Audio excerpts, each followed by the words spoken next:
ஐஸ்வர்யா ரஜினிகாந்த் இயக்கியுள்ள லால் சலாம் திரைப்படம் பிப்ரவரி 9ஆம் தேதி ரிலீஸ் ஆகிறது. இந்த படத்தில் ஏ.ஆர். ரஹ்மான் இசையில் உருவான திமிரி எழுடா என்ற பாடல் ஏஐ தொழில்நுட்பத்தில் உருவாகியுள்ளது. மறைந்த பாடகர்கள் சாகுல் ஹமீத், பம்பாய் பாக்யா ஆகியோரின் குரல்களை இந்த பாடலில் பயன்படுத்தியது சர்ச்சையானதை தொடர்ந்து அது குறித்து ஏ.ஆர். ரஹ்மான் விளக்கம் கொடுத்துள்ளார். லால் சலாம் படத்தின் ஏஐ டெக்னாலஜியை பயன்படுத்தி உயிருடன் இல்லாத 2 பாடகர்களையும் பாட வைத்தது இதுவே முதன்முறை என சொல்லப்படுகிறது.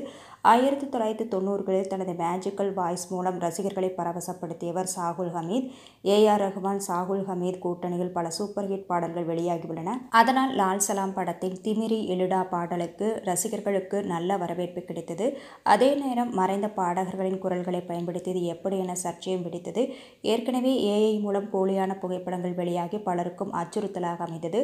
அதேபோல் இதுவும் தவறான முன்னுதாரணம் ஆகிவிடும் என சொல்லப்பட்டது. இதனையடுத்து இந்த சர்ச்சைகளுக்கு முற்றுப்புள்ளி வைத்துள்ளார் ஏ.ஆர். ரஹ்மான். இதுகுறித்து ட்வீட் செய்துள்ள அவர், லால் சலாம் படத்தில் திமிரி எழுடா என்ற பாடலுக்காக ஏஐ மூலம் மறைந்த பாடகர்கள் சாகுல் ஹமீத், பம்பா பாக்யா ஆகியோரின் குரல்கள் பயன்படுத்தப்பட்டன. இதற்காக அவர்களது குடும்பத்தினரிடம் உரிய அனுமதி பெற்று அதற்கு சம்பளமும் வழங்கப்பட்டுள்ளது. முறையாக பயன்படுத்தினால் தொழில்நுட்பம் ஒருபோதும் அச்சுறுத்தலாகவோ தொல்லையாகவோ இருக்காது என ஏ.ஆர். ரஹ்மான் தெரிவித்துள்ளார்.